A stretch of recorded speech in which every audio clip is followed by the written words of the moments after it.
जी नमस्कार, मैं अजय वर्मा। आप देख रहे हैं न्यूज़ नशा। हम आज आपको फिर ले चलते हैं बिहार, क्योंकि बिहार में गतिविधियां बड़ी तेज हो गई हैं। चुनाव के मद्देनज़र 1 साल बचा हुआ है चुनाव का। नवंबर 2025 में चुनाव होना है। फिर भी यहाँ जो पॉलिटिकल पार्टीज़ हैं ना, उन्होंने टेम्परेचर हाई कर रखा है। सर्दियों में भी आपको फील होगा, आप जाएंगे ना बिहार तो वो गर्मी फील होगी, particularly election related, land survey लेकर, कास्ट सेंसस लेकर, नवादा में जो आगजनी हुआ जिसमें दलितों के गांव जला दिए गए, 11 घर जल गए, 21 घर जल गए, 11 लोग मारे गए। इसके अलावा तूतू में आरजेडी और NDA, NDA is a part of ये JDU is a part of NDA, BJP, NDA, India alliance, RJD, दोनों के बीच में बड़ा तूतू में चल रहा है। वीडियो गेम भी चल रहा है। इसका मजा लोग वहां ले रहे हैं क्योंकि अभी 1 साल बचा हुआ है चुनाव का।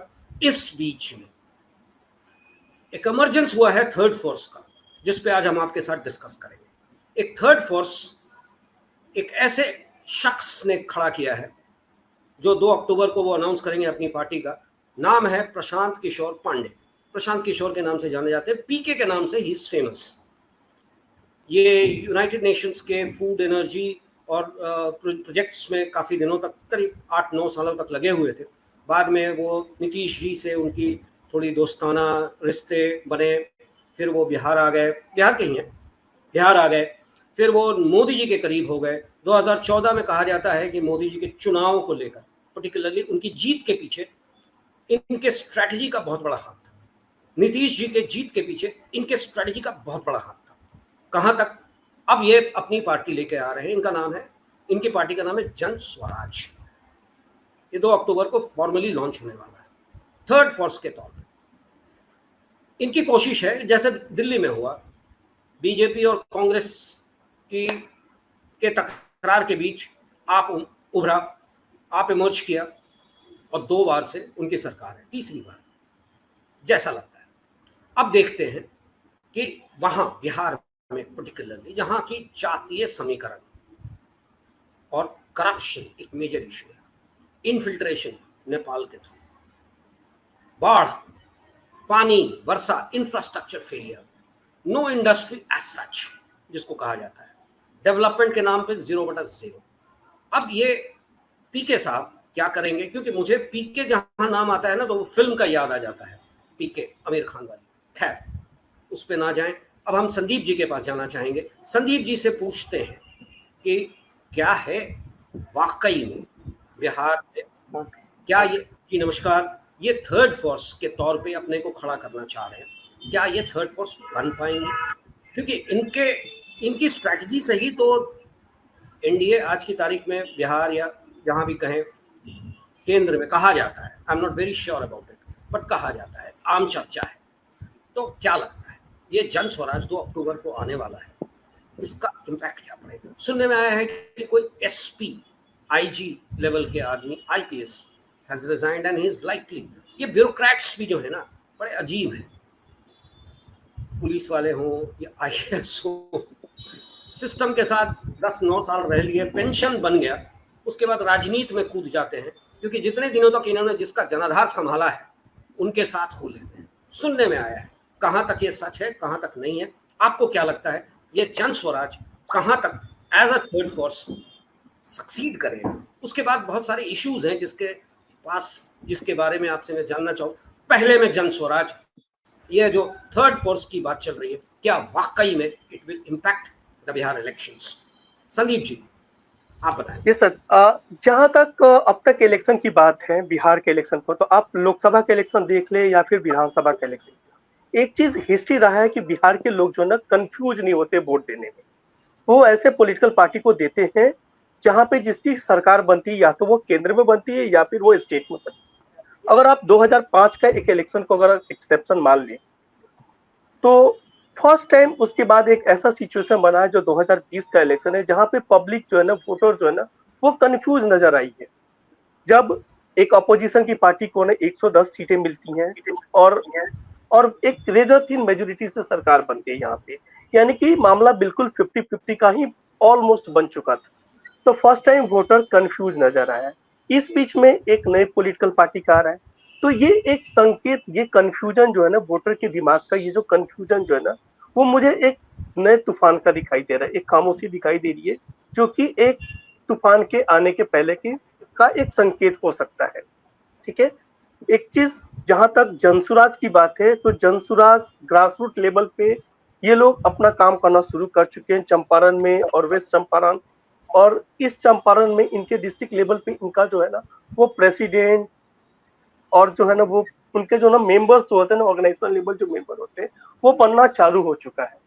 एंड ऐसा ही नहीं है कि ये बिल्कुल ये पहली बार इलेक्शन लड़ रहे हैं, ये लोग इलेक्शन में अपने लक को ट्राई कर चुके हैं और वो सक्सेसफुल भी रहे हैं।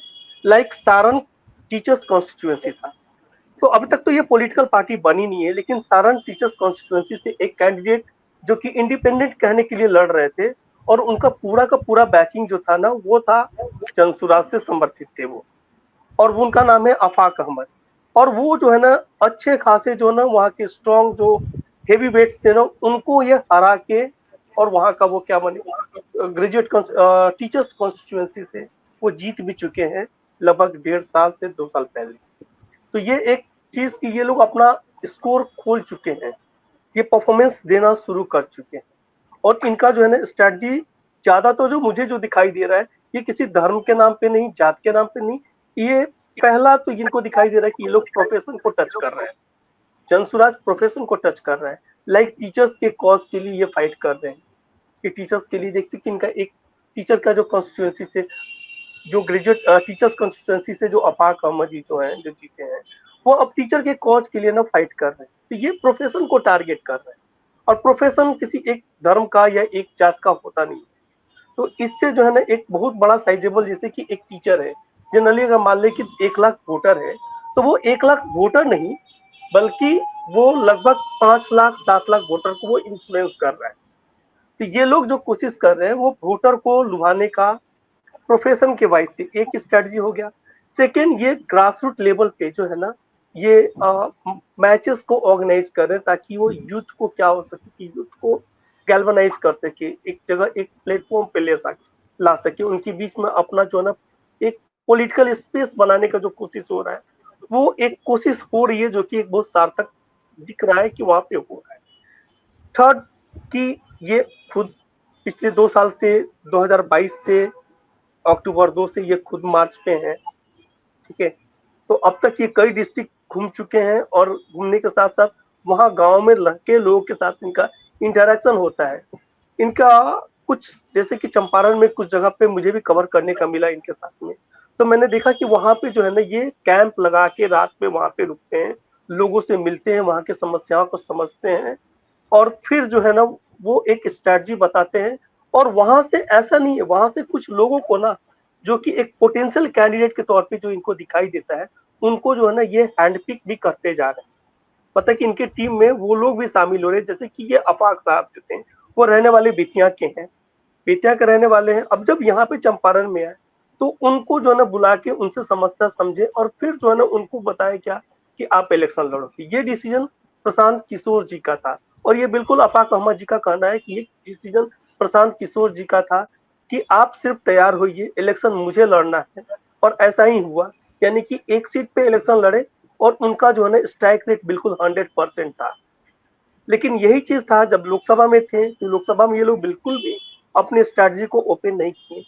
और सबसे मजे की बात जो है ना कि वो जब आप उनके इनसाइडर से अगर आप बात करते हैं, जो कि जनसुराज के जो इनसाइडर्स हैं, तो उनका कहना है कि वो बिल्कुल कॉन्फिडेंट है, बताते इतना ज्यादा उनका कॉन्फिडेंस कि कुछ सीटें वो लूज करेंगे, बोल रहे हैं कि कुछ सीटें जो है ना उनकी कमी रह जाएगी, अदरवाइज वो सरकार बनाने जा रहे हैं 2025 में।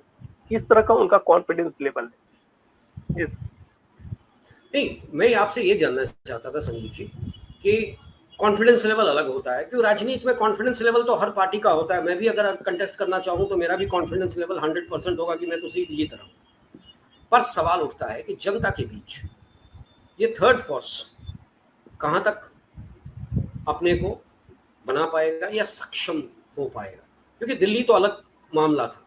दिल्ली में आपको भी याद होगा कि एक रैली हुआ था, बड़े नेता थे, जयप्रकाश टाइप की मूवमेंट हुई थी। क्योंकि जयप्रकाश को मैं इसलिए कोट कर रहा हूँ कि जयप्रकाश ने इमरजेंसी के दौरान एक मूवमेंट खड़ा किया और सरकारें बदल गई। उसी तरह का एक दिल्ली में शुरू हुआ था और आपका इमरजेंस हुआ, यानी कि लोगों के बीच एक बात आई थी। जन स्वराज या थर्ड फोर्स, मैं जन स्वराज की बात नहीं कर रहा, मैं कह रहा हूं कि आम जनता कहां तक दोनों धड़ों से, यानी कि एनडीए और इंडिया अलायंस से कहां तक त्रसित है, कहां तक परेशान है और कहां तक इस लेवल पे आ गई है बिहार की जनता, बिहार के वोटर्स, कि अब त्राहिमाम की स्थिति है भैया। अब तो इन दोनों को छोड़कर जो आएगा मैं उसको वोट दूंगा, नोटा के अलावे, क्योंकि नोटा पे कोई जाता नहीं है जल्दी। जो भी थर्ड फोर्स होगा मैं उसको दूंगा। तो थर्ड फोर्स पे क्या इमरजेंस आपको दिख रहा है? क्योंकि बहुत सारे इश्यूज हैं, लैंड रिलेटेड इश्यूज हैं, लैंड सर्वे को लेकर इतना हंगामा हुआ। सरकार, नीतीश जी की सरकार ने शुरू किया था, नीतीश जी की सरकार भी अब धीमे हो गई। कास्ट सेंसस बड़े मजेदार वे में किया गया, तरह तरह की चीजें हो गई। घुसपैठ का मामला नेपाल के होता ही रहता है, खास करके एडजेसेंट स्टेट्स, एडजेसेंट डिस्ट्रिक्ट्स और एरियाज में। इसके अलावा सबसे बड़ा चीज, बरसात होते बिहार त्राहिमाम करने लगता है, क्योंकि नेपाल से जो नदियां आ रही हैं वो बिहार को अपने चंगुल में ले लेते हैं। नेपाल और बिहार, इंडिया और नेपाल का इशू तो केंद्र का है ना बंधु। आज की तारीख में डबल इंजन है, केंद्र में BJP, NDA for that matter, state में जेडीयू, बीजेपी यानी एनडीए फॉर दैट मैटर। ये बार बार बाढ़ का भी इशू उठाते थे पिछले चुनाव में कि इंफ्रास्ट्रक्चर में, डेवलपमेंट के मामले में, बाढ़ के मामले में आज तक किसी सरकार ने कोई काम नहीं किया। आरजेडी पे बड़ा आक्षेप होता था इन लोगों का, बड़े इशू उठाते थे आरजेडी को लेकर कि इन्होंने कुछ किया ही नहीं, पूरा का पूरा क्षेत्र बाढ़ पीड़ित है, लोग परेशान हैं। और वोटर्स बड़े खुश होते थे इनकी बातों पे कि हमारे लिए एक फोर्स आ गया जो हमारे लिए खड़ा हो रहा है। पिछले इतने सालों में जेडीयू की सरकार रही, नीतीश जी की सरकार थी, बैक्ड बाय बीजेपी, केंद्र में बीजेपी। नेपाल का मामला क्या किया एनडीए ने अब तक? बड़ी बड़ी बातों के अलावे रेल प्रोजेक्ट देकर ना विकास के मामले में कुछ किया, ना पॉलिटिकल मामले में सिर्फ जातिवाद, सेंसस को सपोर्ट किया, लैंड सर्वे को सपोर्ट किया, जिससे कि लॉलेसनेस बिहार में बढ़ गया है, जो मुझे रिपोर्ट्स के नज़र में दिल्ली में नजर आता है। केंद्र ने क्या किया? जेडीयू की सरकार ने क्या किया? ठीक है, कहने के लिए स्वराज, सुराज, हम सोशल फैब्रिक की बात करते हैं, बार बार अटैक करप्शन पे आता है। करप्शन तो आज भी है, भले खुल के नहीं आ रहा है, करप्शन तो आज भी है सिस्टम में। संदीप जी, इस पे मैं आपसे जानना चाहूंगा, क्योंकि आप एक यूथ जर्नलिस्ट हैं, आपने बिहार को नजदीक से देखा है और यूथ की बात करते हैं। युवा आज की तारीख में कहां पर है बिहार में? भाग रहा है बिहार छोड़कर, विकास के नाम पे कुछ नहीं, जीरो। संदीप जी, इस पे प्रकाश है आप हमारे व्यूअर्स, बिहार कहां स्टैंड करता है और साल बाद क्या होगा? इलेक्शन होने वाला है, फिर वही non visionary governments, non visionary politicians will be forming the state. Sandeep ji, 2020 का जब आप अब इलेक्शन देखेंगे, उसका रिजल्ट देखेंगे, तो जेडीयू को जिस तरह का लॉस हुआ है, ये कहीं ना कहीं इशारा है कि लोगों का जो है ना, वो नीतीश जी के प्रति जो है ना, थोड़ा सा उनका जो है ना, उस तरह का इंचेंटमेंट कम होता जा रहा है। और इसका इम्पैक्ट जो है ना, अगले इलेक्शन में भी दिखने को मिलेगा, ऐसा पॉसिबल, ऐसा समझ सकते हैं कि ऐसा दिख सकता है। वो कुछ भी अब एक थकान तरह से दिखाई दे रहा है लोगों में, ठीक है। लोग नए चेहरे की तलाश में हैं, बट एक प्रॉब्लम है, क्या यहाँ पे लीडरशिप क्राइसिस भी है? लीडरशिप क्राइसिस क्योंकि बीजेपी में एक बड़े किसी फेस को अब तक प्रोजेक्ट बीजेपी नहीं कर पाई, जो कि हमेशा जो है ना, नीतीश के को एक फेस बना के बिहार में अपने जो है ना, अपने को पॉलिटिकल पावर में आते, मतलब कि अपने आप को सपोर्ट करते रहा, अपने आप को प्रोजेक्ट करते रही है और सरकार बनाती रही है, नीतीश को प्रोजेक्ट करके आगे रख के। और कई बार प्रयास हुआ कि एक लीडर को बिहार में बनाया जाए, ठीक है, बट इस लीडर में वैसा कोई भी ऐसा करिश्मेटिक लीडर बिहार में बन नहीं पाया, जो कि लालू के स्टेचर का हो, जो कि तेजस्वी यादव के स्टेचर का हो, या फिर नीतीश कुमार के स्टेचर का हो।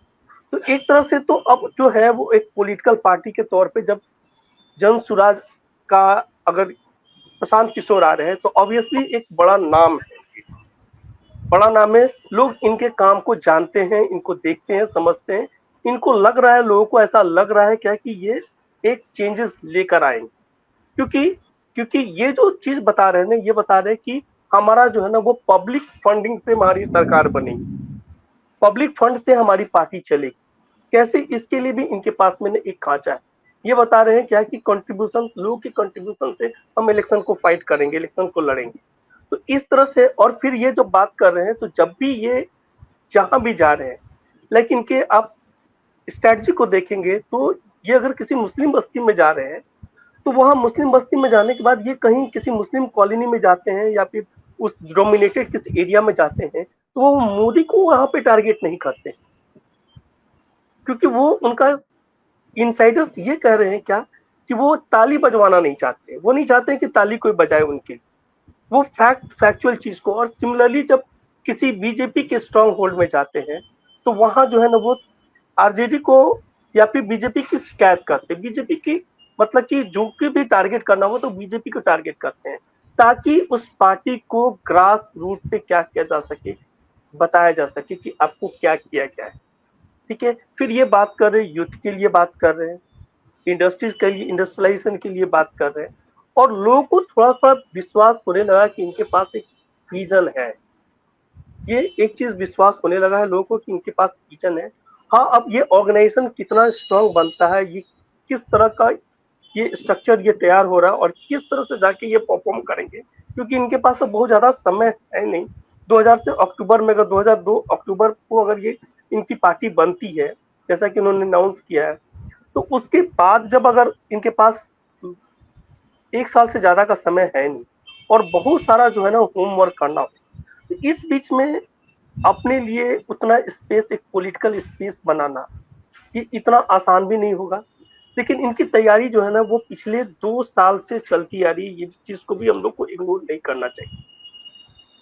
नहीं, और मेरा ये पूछना था आपसे कि जैसे दिल्ली में आपने इन्हीं जो पीके आज लाइन लेकर आ रहे हैं, इसी लाइन पे आप खड़ा हुआ, डिस्ट्रिक्ट ब्लॉक से लेकर उसने अपनी पहली तैयारी कर ली, फिर चुनाव उसने फेस किया। झारखंड में जनमत के नाम पे एक थर्ड फोर्स तैयार हो गया, जिसमें कि पुराने जो झारखंडी नेता थे, जिन्होंने झारखंड को स्वरूप दिया, जिन्होंने झारखंड की लड़ाई लड़ी थी, जैसे कृष्णा माडी हो, शैलेंद्र महतो हो, सूर्य सिंह बेसरा, जिन्होंने इस्तीफा दे दिया था झारखंड मुद्दे पर, उन्होंने थर्ड फोर्स खड़ा किया। आम जनता के बीच आज भी मुझे जहां तक रिपोर्ट्स हैं, जैसे बिहार की बात करें, झारखंड की बात करें, आम जनता तो बस इन्हीं दो फोर्सेस में बटी रहती है ना, जात के नाम पे, कम्युनिटी के नाम पे, उनको विकास से कोई मतलब नहीं है। तो या कहा जाए कि जनता के कारण स्टेट का विकास नहीं हो रहा है, या पॉलिटिकल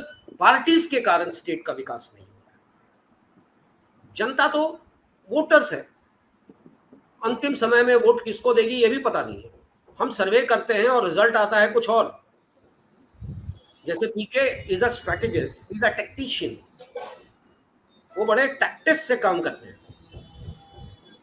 रिजल्ट क्या होगा कोई नहीं जानता। आम जनता के बीच क्या है, मैं आपसे जानना चाहता हूँ कि क्या पत्रकार है और युवा पत्रकार है, युवा के बीच, यूथ के बीच, वहां के लोगों के बीच बिहार में क्या सोचता है वहां का वोटर, ये मैं आपसे जानना चाहता हूँ।